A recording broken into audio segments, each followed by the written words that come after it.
प्रयागराज महाकुंभ की कई अनोखी तस्वीरें लोगों को हैरान कर रही हैं। कोई अपनी कला से महाकुंभ मेले में छाप छोड़ रहा है, तो कोई अलग-अलग वेशभूषा धारण कर कुंभ में आकर्षण का केंद्र बना हुआ है।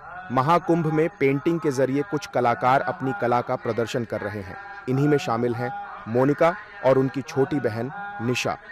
मोनिका की खासियत ये है कि वो आंखों पर पट्टी बांधकर पेंटिंग करती है। पिछले 4 सालों से लगातार वह आंखों पर पट्टी बांधकर भगवान की तस्वीर बना रही है और यहाँ उन्होंने भगवान शिव के रौद्र रूप की पेंटिंग आंखों पर पट्टी बांधकर बनाई है। जैसा कि अभी महाकुंभ का समय चल रहा है, ये जो मेला अमृत समय का लगा है, ये 144 साल बाद लगा है और हमारे सनातन धर्म में ये दोबारा अमृत फल है जो दोबारा हमारे जीवन में पुनः वापस नहीं आने वाला है। तो अभी इस अवसर पे हमने महासाधु, नागा साधु और महादेव शिवा का वापस से ये पेंटिंग बनाने के दर्शाने की कोशिश की है कि कुंभ मेला हमारे लिए कितना उत्सुक और कितना इम्पोर्टेंट है हमारे धर्म के लिए। और अभी दोबारा से ये समुद्र मंथन का सीन हम लोग पेंटिंग बनाए हैं, जो कि ये महासंगम का मेला में स्टार्ट हुआ है, तो उसका ये थीम है, जहाँ से वो स्टार्ट हुआ है वो समुद्र मंथन का सीन है और महादेव का सीन है। अभी हम लोग यहाँ पे 4 लोग, हम, मेरी मम्मी, मेरा भाई और मेरी दीदी निशा है जो आर्टिस्ट है, सिखाती भी है पेंटिंग, वो हम लोग आए हैं। सबसे पहली बात तो महाकुंभ का जो मेला हमारे लिए बहुत ही अनमोल क्षण जो हमारे जीवन में दोबारा नहीं आएगा, ये हमारे धर्म के लिए। और मैं जो आंख बंद करके पेंटिंग बना रही थी, ये मैंने प्रभु भगवान की कृपा से अपनी त्रिनेत्र शक्तियों को जागृत करके ये चीज़ें संभव कर पा रही हूँ। और अभी जो संगम का समय है, ये बहुत ही इम्पोर्टेंट समय है जो हमारे लिए बहुत फ़ायदेमंद रखता है और हम लोग महाशिवरात्रि शिव जी को ये दर्शाने की कोशिश की है, सभी लोग यहाँ पर आए और दर्शन करें। मैं बचपन से ही भगवान की आराधना में लगी रहती थी, ध्यान न्यास में लगी रहती थी, तो बचपन से ही मैं ध्यान करके अपनी शक्तियों को बढ़ाया है भगवान के आशीर्वाद से। और मैं ये पिछले 8-10 सालों से ये कर रही हूँ, आंख बंद करके काम करना, और मैं यहाँ आई हूँ। और मैं ये त्रिनेत्रा की शक्तियाँ लोगों को योग करके, योगियों के माध्यम से उनको मदद भी करती हूँ, सिखाती भी हूँ। मोनिका की छोटी बहन निशा कश्यप समुद्र मंथन की पेंटिंग बना रही हैं।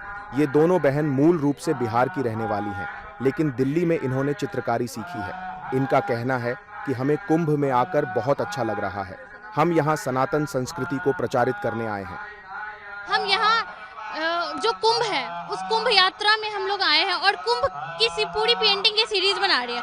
पहला पेंटिंग हमने कुंभ से स्टार्ट किया है, अमृत कलश को लेते हुए भगवान जी निकल रहे हैं और किस तरह से अमृत मंथन हुआ था और जैसे कैसे कुंभ निकला था, कैसे अमृत कलश निकला था, उसकी बूंदें जहाँ जहाँ गिरी वहाँ वहाँ कुंभ मनाया जाता है।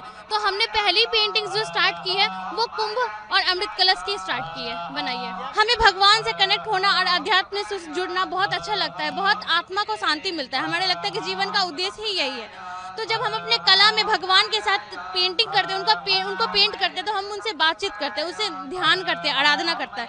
तो ये हमारे लिए बहुत ही आनंदमय है। और मनुष्य का जीवन सिर्फ सुख और समृद्धि को हासिल करने के लिए, सुख दुख भोगने के लिए नहीं है, बल्कि इससे ऊपर उठ के परम सुख की प्राप्ति करने के लिए है। और इस विधा में हमें परम सुख की प्राप्ति होती है। और मैं ये कार्य को पिछले 15 साल से कर रही हूँ। और जो मेरी बहन है वो भगवान का ध्यान करते करते उसका तीसरा आँख जागृत हो गया है। अब वो तीसरे आँख से भगवान की पेंटिंग करती है। वो दोनों आँख को बंद कर लेती है, दोनों आँख से वो नहीं देखती है, वो तीसरे आँख से भगवान का स्वरूप को देख के पेंट करती है। मोनिका और निशा संत रामभद्राचार्य जी महाराज के आश्रम में पेंटिंग्स बना रही हैं, जो लोगों को बेहद पसंद आ रही हैं। लोगों पेंटिंग्स को देखकर उनकी जमकर तारीफ कर रहे हैं।